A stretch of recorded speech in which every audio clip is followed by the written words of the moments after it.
Shalom. Damai di hati. Damai di hati. Shalom. Apa kabar hari ini? Luar biasa.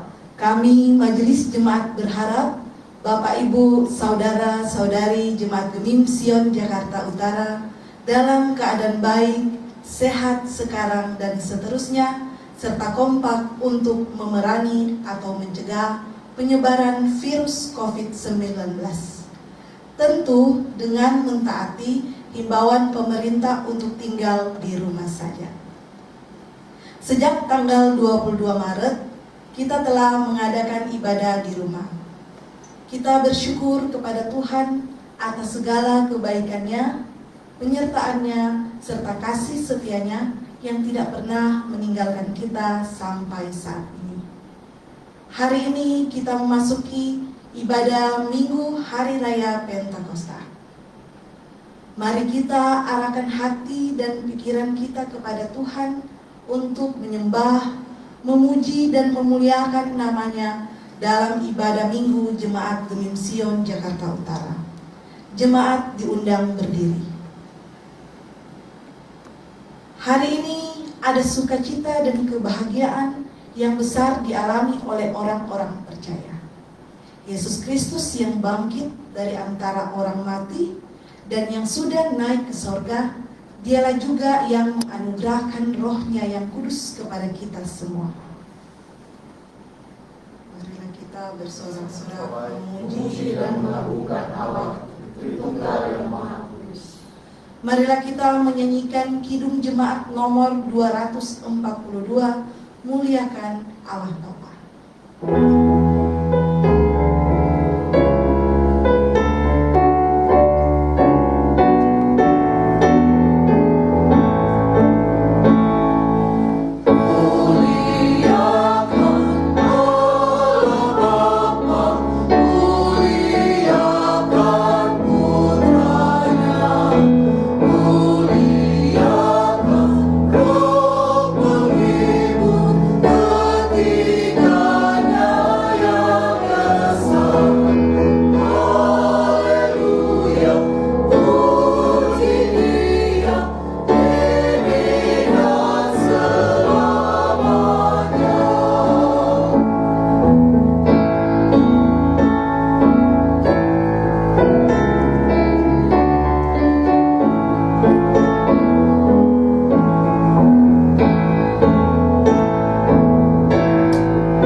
Ibadah Hari Raya Pentakosta ini ditahbiskan dalam nama Tuhan Allah yang pada akhir hari-hari ini sudah dan sementara mencurahkan rohnya ke atas semua orang. Amin. Salam kasih dari Tuhan Allah, Bapa dalam Yesus Kristus dan melalui Roh Kudus bagi saudara sekalian. Haleluya. Dan bagi saudara juga. Haleluya. Kita memuji Tuhan dari klik 146, Roh Kudus Kau hadir di sini.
jemaat disilakan duduk kembali.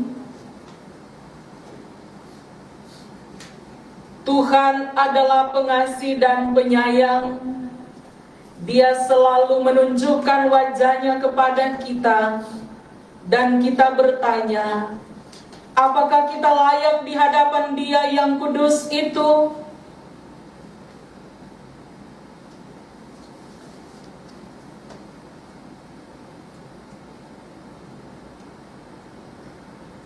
Baiklah kita jujur terhadap diri kita dan terhadap Dia. Allah yang kudus, datanglah di hadapannya dan akuilah kelalaian kita, ketidaksungguhan dalam tugas pelayanan kita, serta keikutsertaan kita dalam dosa-dosa dunia masa kini. Marilah kita mengakui segala kegagalan kita dalam melaksanakan kehendak-Nya, dan kita pinta kemurahan-Nya lagi. Marilah kita berdoa. Bapa yang bertahta dalam kerajaan sorga, pada kesempatan hari ini kami datang ke hadirat-Mu untuk mengakui segala dosa dan pelanggaran yang telah kami perbuat, baik dalam pikiran, perkataan maupun perbuatan kami, baik yang disengaja maupun yang tidak disengaja. Seringkali kami berusaha untuk menutupi segala dosa dan pelanggaran yang telah kami perbuat di hadapan-Mu. Engkau adalah Allah yang Maha Tahu. Bagaimanapun kami menutupi segala dosa dan pelanggaran yang telah kami perbuat, tidak akan ada yang tersembunyi bagi-Mu. Engkau adalah Allah yang mengasihi kami, walau kami tidak mengasihi-Mu. Berulang kali Engkau memanggil kami untuk kembali kepada-Mu, namun hati dan pendengaran kami tertutup dengan berbagai kesibukan kerja kami, penderitaan, pergumulan, dan lain sebagainya. Kami selalu membenarkan apa yang sebenarnya jahat di hadapan-Mu. Oleh sebab itu ya Bapa, kiranya Engkau sudi mengampuni segala dosa dan pelanggaran kami menurut kasih setia-Mu. Ubahkanlah hidup kami menjadi baru, hidup menurut kehendak-Mu. Inilah doa yang kami panjatkan dalam nama Tuhan Yesus Kristus, Juru Selamat kami. Amin. Mari kita memuji Tuhan dari NKB 19 dalam lautan yang kelam.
Dengarkanlah berita anugerah Allah berdasarkan Kisah Para Rasul pasal 2 ayat 38b hingga ayat yang ke-39.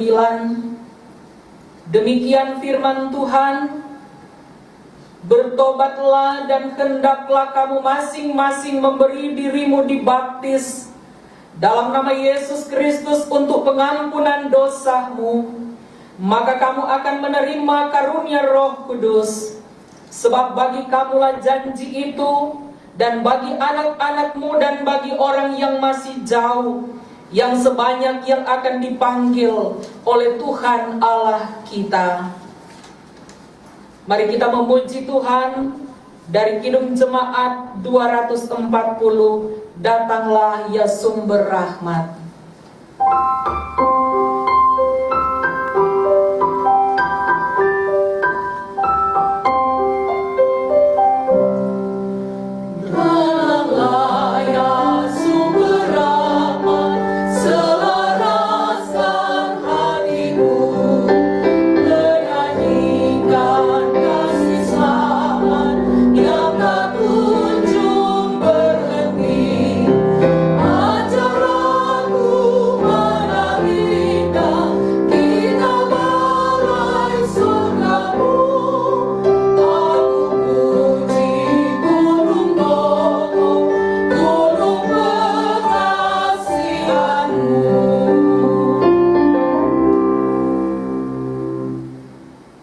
Ajakan untuk hidup menurut Roh.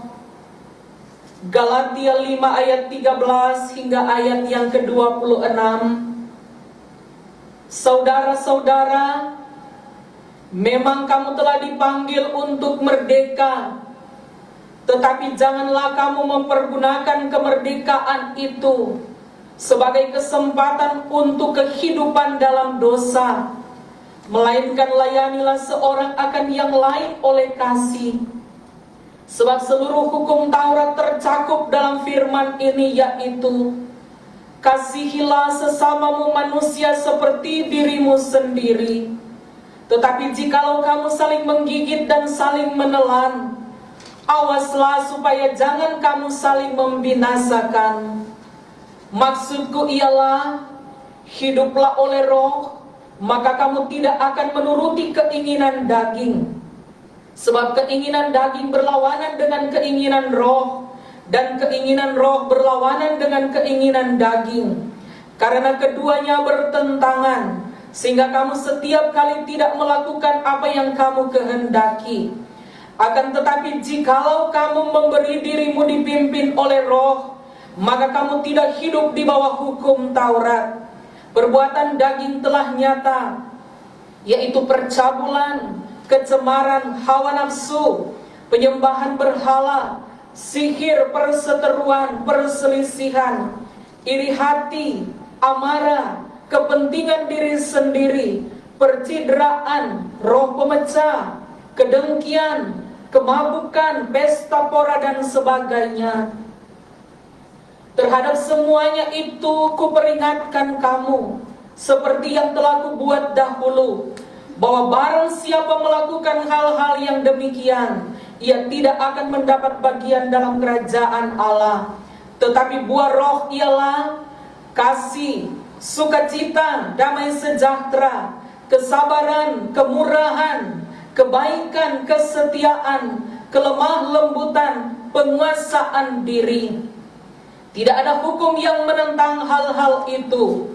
Barang siapa menjadi milik Kristus Yesus, ia telah menyalibkan daging dengan segala hawa nafsu dan keinginannya. Jikalau kita hidup oleh Roh, baiklah hidup kita juga dipimpin oleh Roh. Dan janganlah kita gila hormat, janganlah kita saling menentang dan saling mendengki. Kita memuji Tuhan dari Kidung Jemaat 237, Roh Kudus tetap teguh.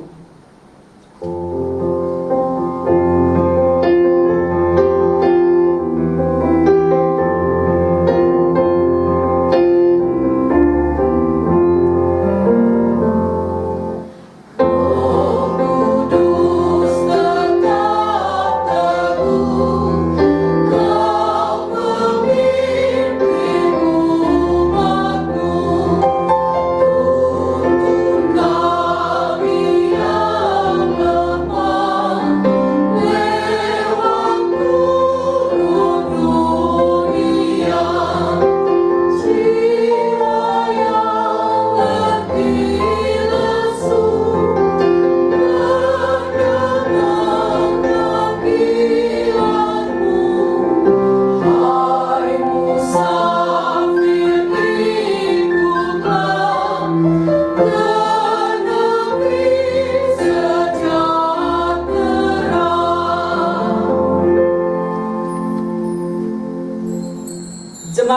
yang dikasihi oleh Tuhan kita Yesus Kristus, mari kita siap hati untuk masuk dalam pelayanan firman Tuhan.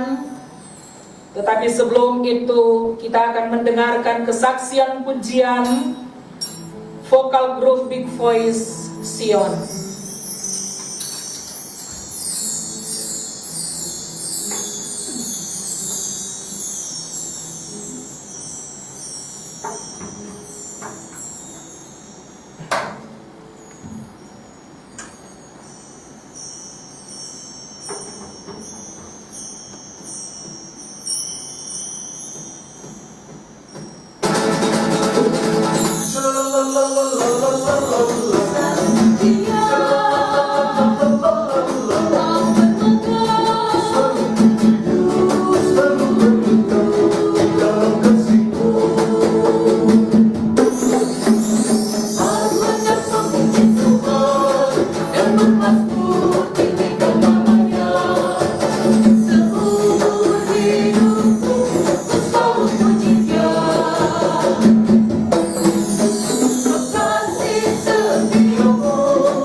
Saudara-saudaraku yang dikasihi oleh Tuhan kita Yesus Kristus, Marilah kita berdoa untuk pembacaan dan perenungan akan firman Tuhan.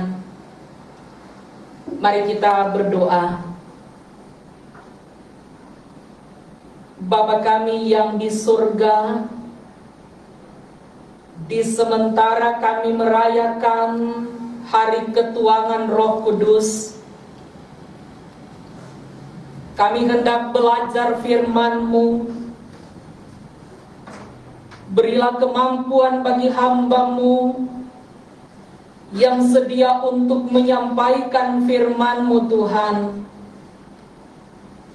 Demikianlah dengan jemaat-Mu di sini dan dimanapun mereka berada,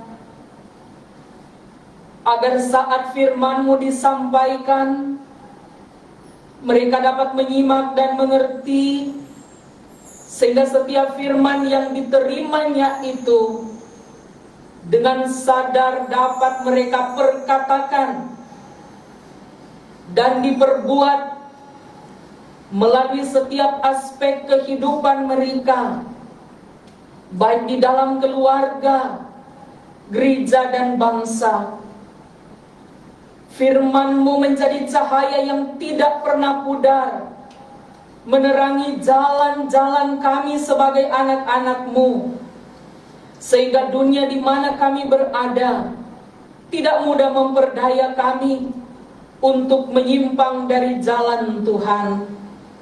Dalam nama Tuhan Yesus kami berdoa. Amin. Jemaat yang dikasihi oleh Tuhan kita Yesus Kristus, pembacaan kita pada hari ini terambil dari Kisah Para Rasul pasal 2 ayat 14 hingga ayat yang ke-40. Kisah Para Rasul pasal 2 ayat 14 hingga ayat yang ke-40. Demikian firman Tuhan. Khotbah Petrus. Maka bangkitlah Petrus berdiri dengan ke-11 rasul itu, dan dengan suara nyaring ia berkata kepada mereka, "Hai kamu orang Yahudi, dan kamu semua yang tinggal di Yerusalem, ketahuilah dan camkanlah perkataanku ini. Orang-orang ini tidak mabuk seperti yang kamu sangka, karena hari baru pukul 9. Tetapi itulah yang difirmankan Allah dengan perantaraan Nabi Yoel. Akan terjadi pada hari-hari terakhir, demikianlah firman Allah, bahwa aku akan mencurahkan rohku ke atas semua manusia, maka anak-anakmu laki-laki dan perempuan akan bernubuat, dan teruna-terunamu akan mendapat penglihatan-penglihatan, dan orang-orangmu yang tua akan mendapat mimpi. Juga ke atas hamba-hambaku laki-laki dan perempuan akan kucurahkan rohku pada hari-hari itu, dan mereka akan bernubuat. Dan aku akan mengadakan mujizat-mujizat di atas, di langit, dan tanda-tanda di bawah di bumi, darah dan api dan gumpalan-gumpalan asap. Matahari akan berubah menjadi gelap gulita, dan bulan menjadi darah, sebelum datangnya hari Tuhan, hari yang besar dan mulia itu. Dan barang siapa yang berseru kepada nama Tuhan akan diselamatkan. Hai orang-orang Israel, dengarlah perkataan ini. Yang aku maksudkan ialah Yesus dari Nazaret, seorang yang telah ditentukan Allah dan yang dinyatakan kepadamu dengan kekuatan-kekuatan dan mujizat-mujizat dan tanda-tanda yang dilakukan oleh Allah dengan perantaraan Dia di tengah-tengah kamu, seperti yang kamu tahu.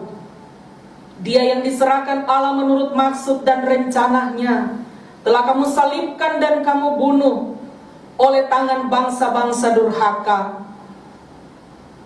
Tetapi Allah membangkitkan Dia dengan melepaskan Dia dari sengsara maut, karena tidak mungkin Ia tetap berada dalam kuasa maut itu. Sebab Daud berkata tentang Dia, Aku senantiasa memandang kepada Tuhan, karena Ia berdiri di sebelah kananku, aku tidak goyah. Sebab itu hatiku bersukacita dan jiwaku bersorak-sorak, bahkan tubuhku akan diam dengan tentram.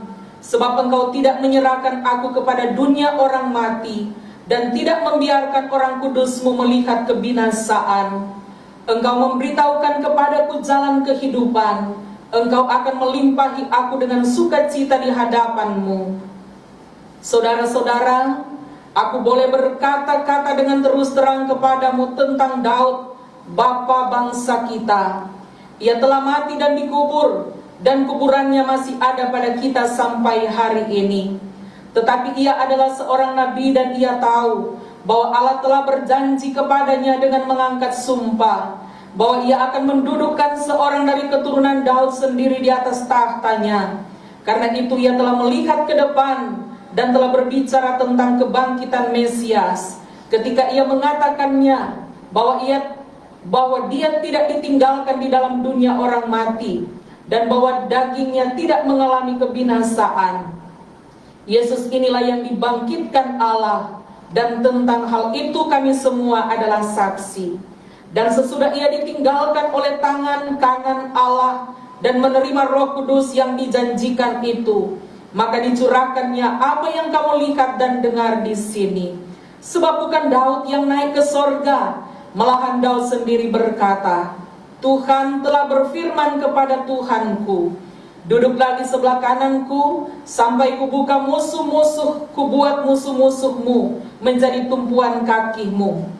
Jadi seluruh kaum Israel harus tahu dengan pasti bahwa Allah telah membuat Yesus yang kamu salibkan itu menjadi Tuhan dan Kristus. Ketika mereka mendengar hal itu, hati mereka sangat terharu. Lalu mereka bertanya kepada Petrus dan rasul-rasul yang lain, apakah yang harus kami perbuat, saudara-saudara? Jawab Petrus kepada mereka, bertobatlah, dan hendaklah kamu masing-masing memberi dirimu dibaptis dalam nama Yesus Kristus untuk pengampunan dosamu. Maka kamu akan menerima karunia Roh Kudus, sebab bagi kamulah janji itu, dan bagi anak-anakmu, dan bagi orang yang masih jauh, yaitu sebanyak yang akan dipanggil oleh Tuhan Allah kita. Dan dengan banyak perkataan lain lagi, ia memberi suatu kesaksian yang sungguh-sungguh, dan ia mengecam dan menasihati mereka, katanya, berilah dirimu diselamatkan dari angkatan yang jahat ini. Demikian pembacaan Alkitab.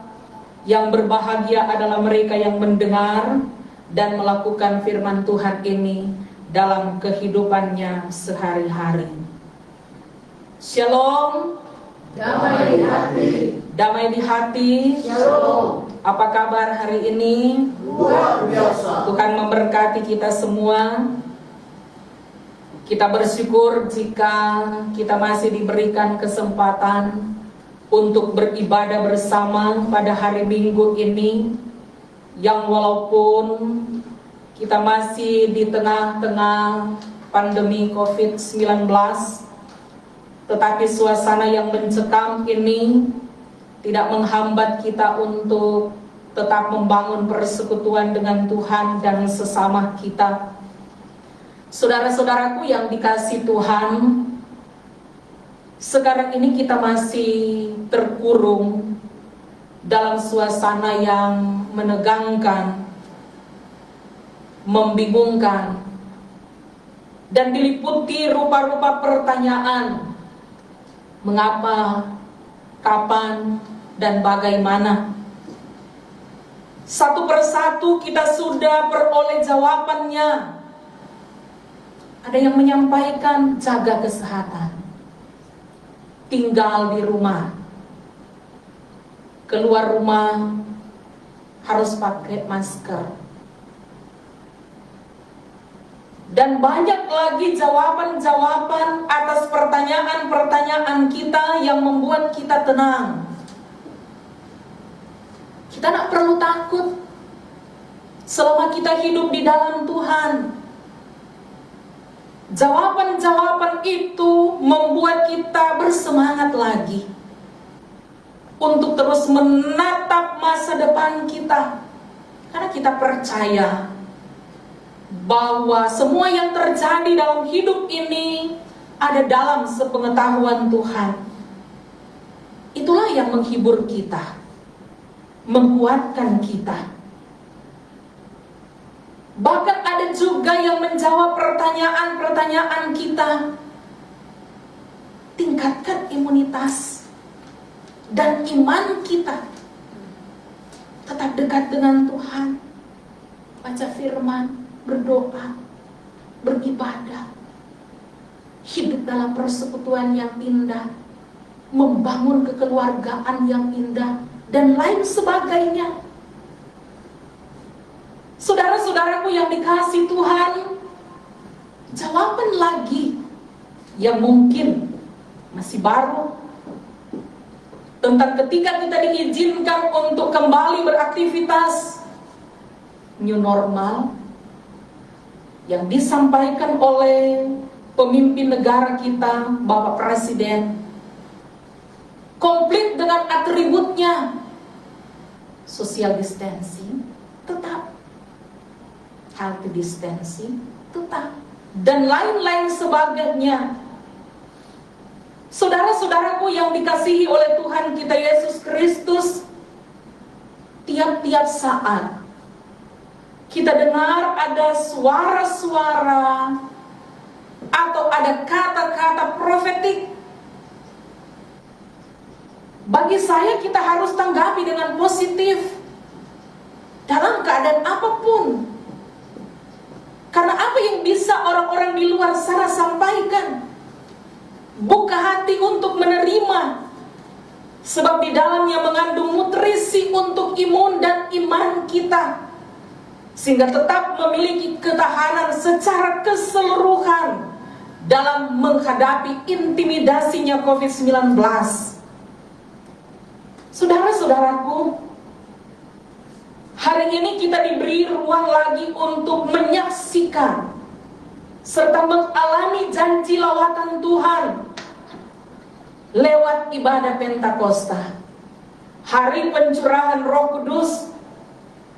Firman Tuhan pada saat ini menyampaikan satu bukti kepada kita bahwa kuasa Roh Kudus tidak dapat dibatasi oleh zaman dan dunia.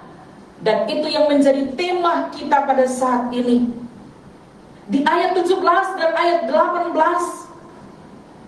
nubuatan Nabi Yoel dalam tradisi PL mempertegas akan janji Tuhan akan dinyatakan berdasarkan agendanya, berdasarkan otoritasnya Tuhan. Firman lain juga menguatkan akan hal itu. Manusia hanya bisa mereka-reka jalan, namun Tuhanlah yang menentukan. Apa yang dipikirkan Tuhan bukan seperti yang dipikirkan manusia. Rancangan Tuhan bukan rancangan manusia. Jalan Tuhan bukan jalannya manusia. Yesaya 55 ayat 8-9. Apabila kita merasa hidup seperti terancam, harus tinggal di rumah, tidak bisa melakukan apapun, jangan kita seperti melockdown Tuhan. Kita merasa terlockdown karena pandemi COVID-19, tetapi sekali-kali jangan kita melockdown Tuhan, kuasa Tuhan dalam pikiran kita sebagai manusia, yang pada akhirnya pandangan positif akan berubah menjadi negatif. Pandangan optimis akan berubah menjadi pesimis. Jangan mengatur Tuhan. Jangan paksakan kemauan kita kepada Tuhan. Kehendak Tuhan berbeda dengan kehendak manusia. Rancangan Tuhan bukan rancangan kecelakaan, melainkan rancangan damai sejahtera. Rancangan Tuhan itu penuh dengan kebahagiaan. Walaupun prosesnya harus melewati banyak tantangan. Nubuatan Nabi Yoel dalam perjanjian lama telah digenapi dalam perjanjian baru. bahwa janji Tuhan tentang kuasa Roh Kudus telah dinyatakan bagi semua orang, tidak terkecuali, tidak dibatasi oleh kondisi sosial, laki-laki, perempuan, orang kaya, orang miskin, orang hebat, punya kekuasaan karena harta yang banyak. Ketika pandemi itu terjadi di tengah-tengah dunia ini, di tengah-tengah bangsa ini, di tengah-tengah kehidupan kita, yang tidak pernah memilih siapa yang akan mengalami itu. Semua orang menderita karena pandemi COVID-19 terjadi secara global.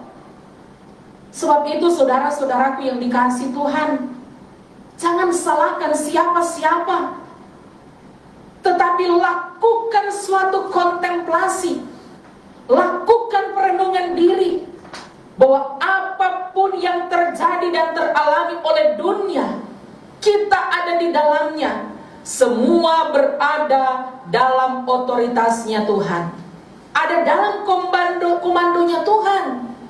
Memang secara empirisnya manusia, bahwa apa yang terjadi sekarang ini adalah sebuah konsekuensi dosa, yaitu kebinasaan. Tetapi mari kita lakukan konfirmasi profetik, bertanya apa yang Tuhan mau dalam hidup kita. Kita akan dapatkan jawaban bahwa di balik semuanya ini, Tuhan mau membentuk keimanan kita kepada Tuhan. Mungkin selama ini kita jauh dari Tuhan, selama ini kita bergelimang dosa, senang melakukan hal-hal yang menyakiti hati Tuhan.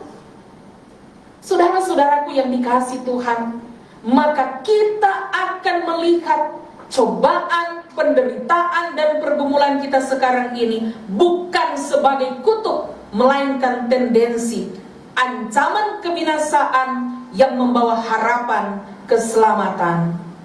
Saudara-saudaraku yang dikasihi Tuhan, dalam renungan Gemim hari ini banyak sekali muatan Injil.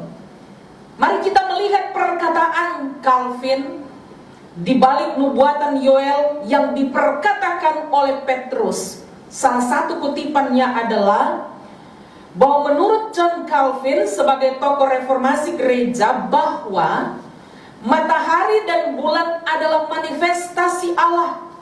Dan kalau matahari itu akan berubah menjadi gelap gulita dan bulan menjadi darah, itu menunjukkan tentang murka Allah atau tentang kebinasaan.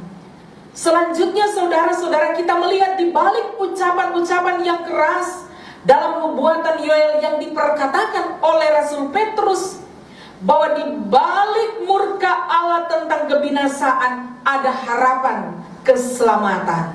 Kita boleh lihat dalam ayat 21. Dan barang siapa yang berseru kepada Tuhan akan diselamatkan. Saudara-saudaraku yang dikasihi Tuhan, perkataan Rasul Petrus dalam ayat 19 dan 20 merupakan cara yang tegas untuk mendidik sekaligus mendesain iman setiap orang percaya, bahkan khususnya para pendengar saat itu. Dan dia berusaha, walaupun itu memang keras, tetapi dalam rangka membentuk hati nurani mereka. Sebab apa? Keadaan mereka ada di posisi sebagai pendosa, tidak percaya kepada Yesus, atau ada yang percaya tetapi penuh dengan kemunafikan. Sekaligus mereka melakukan dosa itu karena melindungi ketahanan sosial politik bangsa, sehingga mereka membunuh Yesus. Romawi vs Yahudi melakukan, dan itu terbukti lewat ucapan mereka. Ketika ditanya siapa yang akan dibebaskan, apa yang orang-orang Yahudi katakan saat itu? Lepaskan Barabas bagi kami, dan salibkan dia, dan salibkan dia. Orang Yahudi hanya melihat sisi fisikly, Yesus hina dan rendah dari Nazaret. Bukan orang terpandang, bukan orang kaya, bukan konglomerat, orang rendah. Bahkan juga tidak dianggap pada saat itu. Hati nurani mereka tertutup sehingga tidak melihat bahwa Yesus adalah Mesias. Yesus sudah ditentukan Allah yang dalam pelayanannya telah disertai oleh tanda-tanda dan mujizat-mujizat. Itu bukan cukup, lebih daripada cukup untuk membuktikan bahwa dia adalah pribadi yang diutus oleh Bapa di sorga untuk menyelamatkan dunia ini. Ada banyak mujizat-mujizat yang dilakukan. Tidak ada yang tersembunyi, semua transparan, terbuka. Tetapi mata mereka melihat, tetapi hati mereka berkata lain. Sehingga mereka melakukan dosa itu. Yesus memang dipandang hina sehingga manusia menolak dia. Tetapi ternyata diakui oleh Allah dan diberi kuasa sebagai utusannya. Kemudian saudara-saudaraku yang dikasihi Tuhan, berhubungan dengan kematian dan kebangkitan Yesus, seperti pendapat seorang John Stott, dia katakan bahwa penginjilan lebih kepada orang-orang Yahudi pada saat itu. Tetapi ketika ini dikumandangkan, mereka merupakan perwakilan orang yang harus diinjili. Ketika kita mendengarkan firman Tuhan, berarti Injil ini juga diterima dan harus diberlakukan dalam kehidupan kita. Mereka paham bahwa Yesus itu adalah Mesias, dan kita pun paham Yesus itu adalah Mesias yang mereka nantikan. Kita sudah menerima, kita sudah mengalaminya.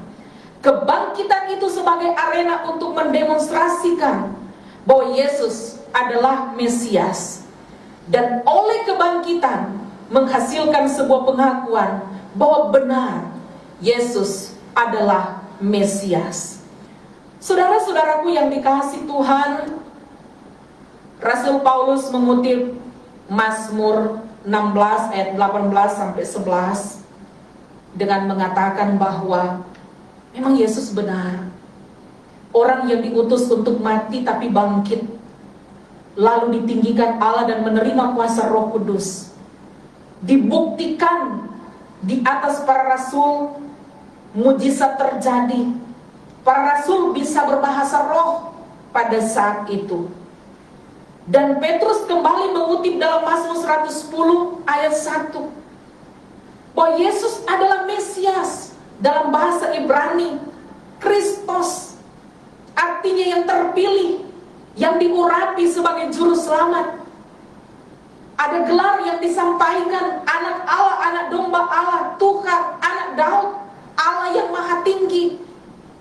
Saudara-saudaraku, kalau kita lihat ayat 37 sampai 40, ini feedback daripada khotbah Rasul Petrus. Banyak orang yang berkomitmen. Cermati pertanyaan mereka. Apa yang harus kami perbuat? Mereka bertanya ketika mendengar khotbahnya. Ini pertanyaan yang memiliki muatan, ayo, kami siap menerima tantangan atau siap menerima konsekuensi. Syaratnya dibaptis untuk pengampunan dosa dan menerima kuasa Roh Kudus. Ini memang tidak mudah untuk mereka lakukan. Saudara-saudaraku yang dikasihi Tuhan, di sementara merayakan hari ketuhanan Roh Kudus atau Pentakosta, hal yang penting untuk kita renungkan saat ini, bagaimana Alkitab mempersaksikan buah pemberitaan Injil Rasul Petrus dan teman-temannya adalah telah menyelamatkan banyak jiwa, telah mentobatkan ribuan orang dari segala penjuru negeri, ayat 41. Dan terbukti bahwa karya Roh Kudus tidak dapat dibatasi oleh satu kelompok atau bangsa, melainkan menjangkau seluruh dunia. Apakah hanya orang-orang yang mengalami pencurahan Roh Kudus dan bisa berbahasa roh yang layak menerima anugerah keselamatan? Tentu tidak. Sebab itu namanya kita membatasi Roh Kudus dan pekerjaannya, atau memblok kuasa Roh Kudus dalam ego kita. Orang bisa menjadi sombong rohani karena merasa bahwa dia yang bisa menerima anugerah keselamatan karena bisa berbahasa roh. terjadi pengkotak-kotakan, pengelompokan. Orang-orang inilah yang bisa diselamatkan karena mereka punya kuasa Roh Kudus. Jemaat ini, persekutuan ini, kelompok ini, dan lain sebagainya. Melainkan saudara-saudaraku yang dikasihi Tuhan, simak apa yang diperkatakan oleh Petrus. Bertobat, hidup dalam patron Allah, hidup dalam standarnya Tuhan, bukan per pribadi, bukan per gereja, tetapi semua orang yang mau datang kepada Tuhan, yang mau meninggalkan kehidupan lama, yang mau hidup menurut patronnya Allah, standarnya Tuhan. Dia mau membersihkan diri dari dosa, memberi hidupnya seutuhnya kepada Tuhan. Dia akan mengalami kuasa Tuhan. Kasih-Nya yang besar, luas, dan tak terselami itu akan dialaminya. Untuk apa kita berdebat hanya dengan pertanyaan-pertanyaan retorik yang akhirnya hanya menciptakan konflik, saling menjas sesama gereja, saling menjustifikasi sesama pribadi. Akan lebih bijaksana apabila kita hadir sebagai gereja dan kemudian kita menerima kuasa daripada Tuhan untuk bisa mengubah kutuk menjadi berkat. Itu akan lebih terpuji. Hadir untuk menyebarkan suara kenabian, Injil, firman Tuhan, memperlakukannya, mempraktikkannya, mewujud nyatakan dalam perbuatan. Itu lebih terpuji daripada kita banyak bicara tetapi hanya menyudutkan dan melemahkan orang lain, seolah-olah mereka bukan kelompok orang yang menerima anugerah keselamatan itu. Anugerah keselamatan itu disampaikan kepada semua orang yang mau bertobat, yang mau hidup di dalam kehendak Tuhan, di jalannya Tuhan. Gereja harus hadir menjadi penghibur. Gereja harus hadir menjadi penguat, mengangkat yang jatuh, memberikan pengharapan baru bagi mereka yang hilang pengharapan karena pergumulan hidup. Gereja harus membalut mereka yang luka, memulihkan mereka yang sakit, menolong mereka yang terlupakan, merangkul mereka yang terisolasi.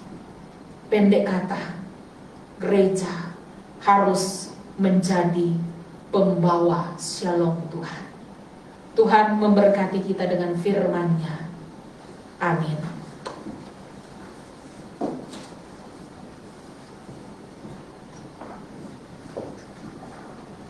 Saudara-saudaraku yang dikasihi oleh Tuhan kita Yesus Kristus, marilah kita berdiri. Kita membawa pengakuan iman kita berdasarkan pengakuan iman rasuli. Masing-masing berkata demikian. Aku percaya kepada Allah, Bapa yang Maha Kuasa, Khalik langit dan bumi, dan kepada Yesus Kristus anak Allah yang tunggal Tuhan kita, yang dikandung daripada Roh Kudus, lahir dari anak darah Maria, yang menderita di bawah pemerintahan Pontius Pilatus, disalibkan, mati dan dikuburkan, turun ke dalam kerajaan maut, pada hari yang ketiga bangkit pula dari antara orang mati, naik ke surga, duduk di sebelah kanan Allah Bapa yang Maha Kuasa, dan akan datang dari sana untuk menghakimi orang yang hidup dan yang mati. Aku percaya kepada Roh Kudus, gereja yang kudus dan am, persekutuan orang kudus, pengampunan dosa, kebangkitan daging, dan hidup yang kekal. Amin. Jemaat disilakan duduk kembali.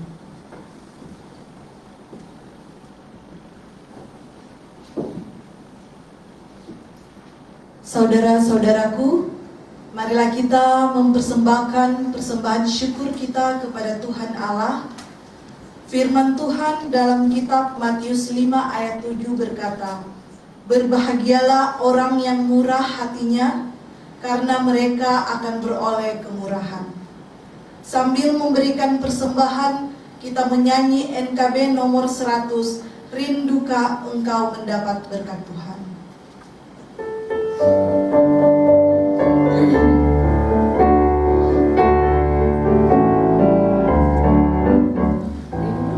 Engkau mendapat berkat Tuhan yang penuh di seluruh hidupmu. Mintalah kepada Bapamu yang janjinya teguh menyertai langkahmu. Roh Kudus terus meluap di hatimu, karena Tuhan berpesan, bawalah bejanamu. Roh Kudus terus meluap di hatimu dengan kuasanya. Bawalah bejanamu yang kosong pada penebus, wahai kawan yang lesu. Dengan hati yang rendah tetap nantikan Roh Kudus masuk dalam hatimu. Roh Kudus terus meluap di hatimu, karena Tuhan berpesan, bawalah bejanamu. Roh Kudus terus meluap di hatimu dengan kuasanya.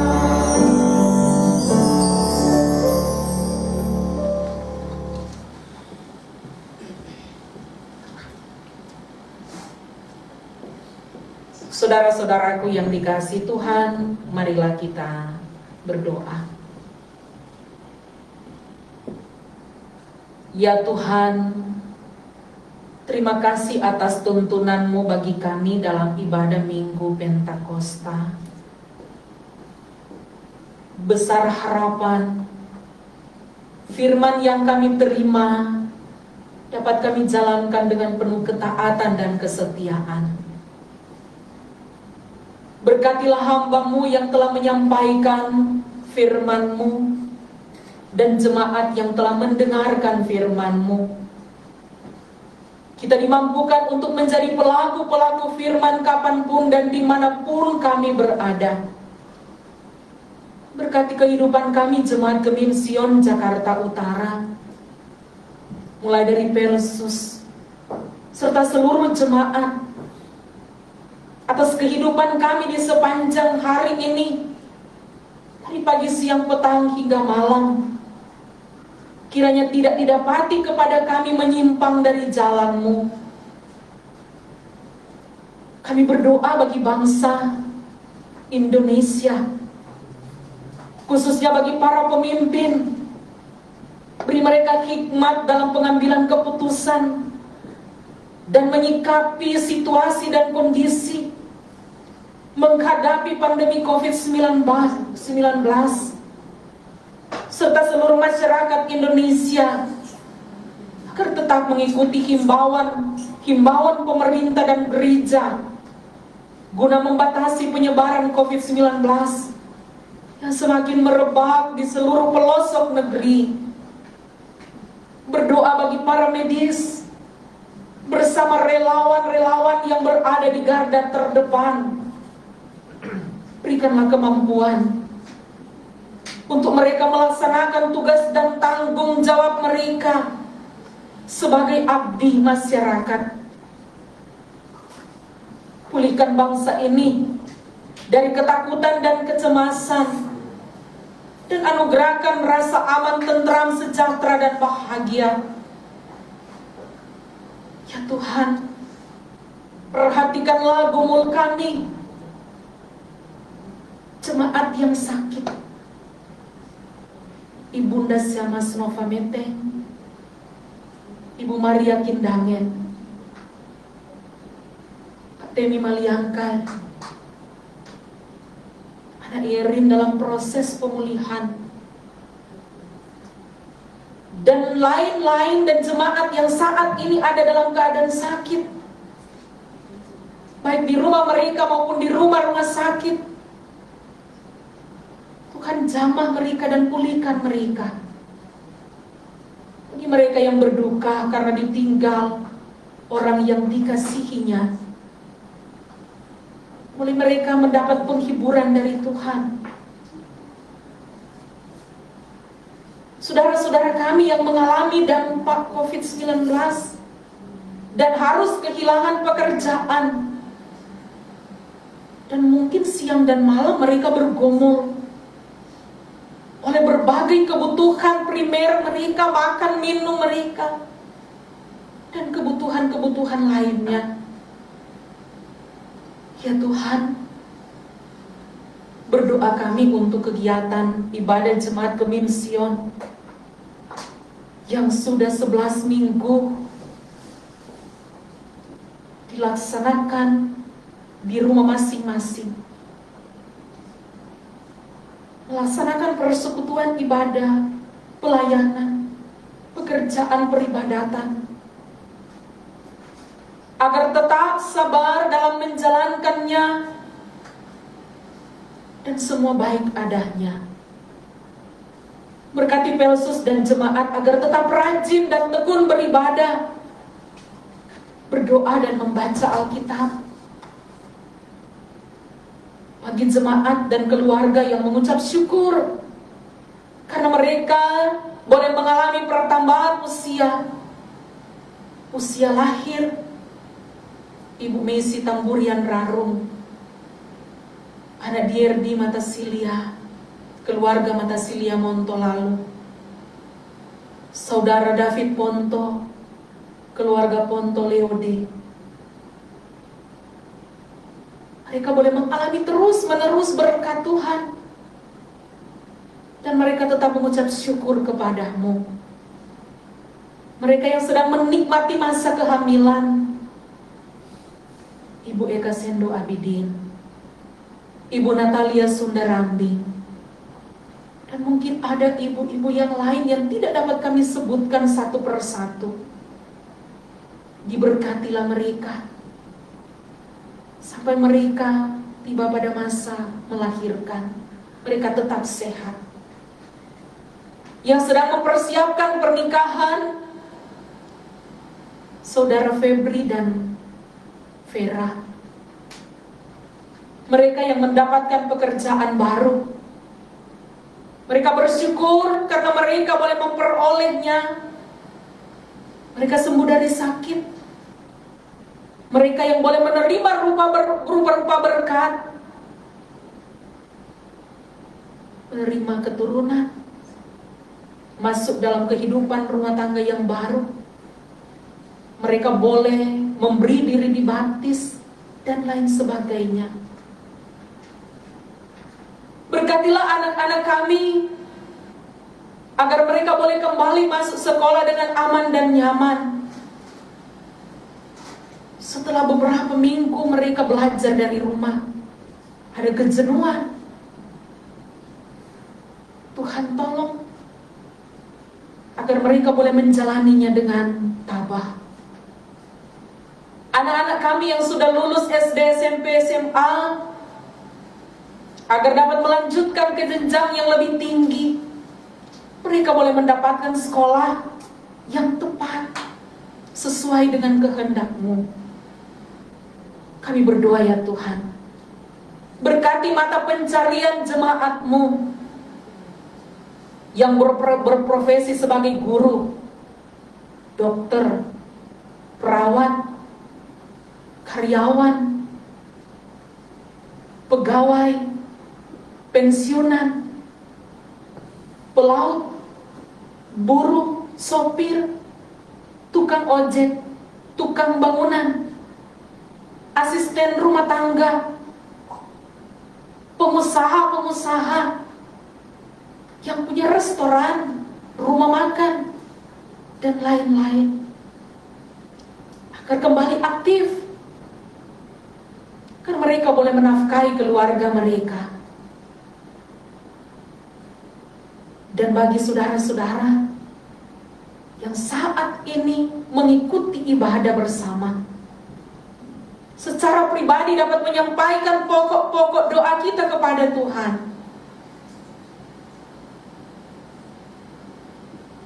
Sampaikan dengan tulus, yakin bahwa Tuhan mendengar.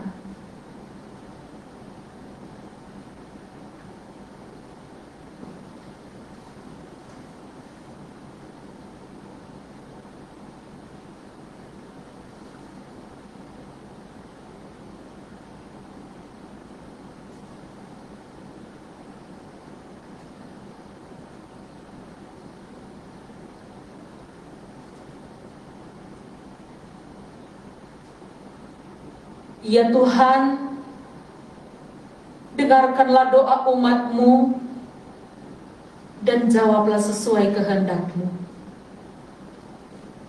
Inilah seru sembahyang kami ya Tuhan.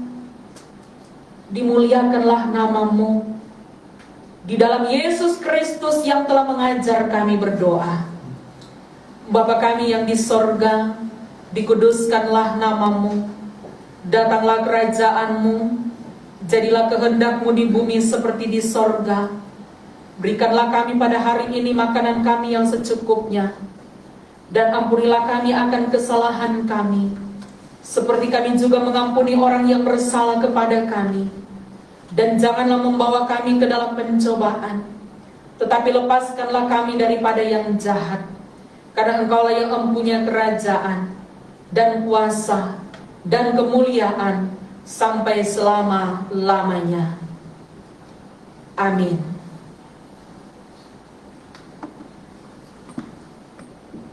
Saudara-saudaraku yang dikasihi oleh Tuhan kita Yesus Kristus, kita akan akhiri ibadah kita pada saat ini.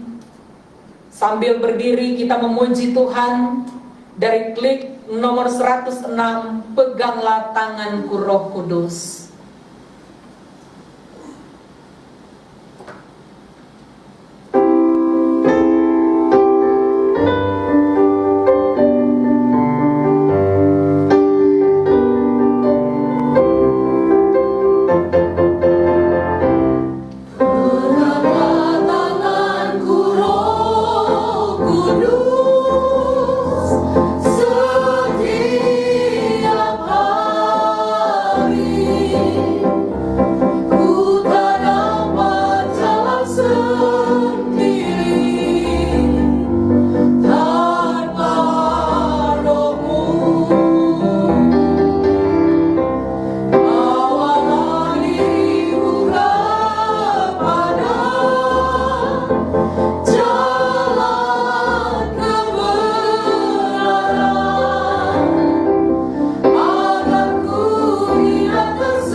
Siapakah yang akan kuutus, dan siapakah yang mau pergi untuk aku? Ini aku, utuslah aku. Pergilah dan terimalah Roh Kudus. Kasih karunia Tuhan kita Yesus Kristus menyertai saudara-saudara sekalian, sekarang sampai selama-lamanya.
Saudara-saudaraku yang dikasihi Tuhan Yesus Kristus, kita bersyukur ibadah Minggu Hari Raya Pentakosta Jemaat Gemim Sion boleh selesai dalam pertolongan Tuhan. Kiranya ibadah ini membawa sukacita dan berkat dalam kehidupan kita semua. Sebagai info untuk jemaat yang tidak sempat mengikuti live streaming ini, bisa mengikuti tayangan ibadah ini di YouTube Gemim Sion Jakarta Utara. Terima kasih. Selamat hari Minggu, selamat Hari Raya Pentakosta. Tuhan Yesus memberkati. Shalom. Damai di hati. Damai di hati. Shalom. Salam persekutuan.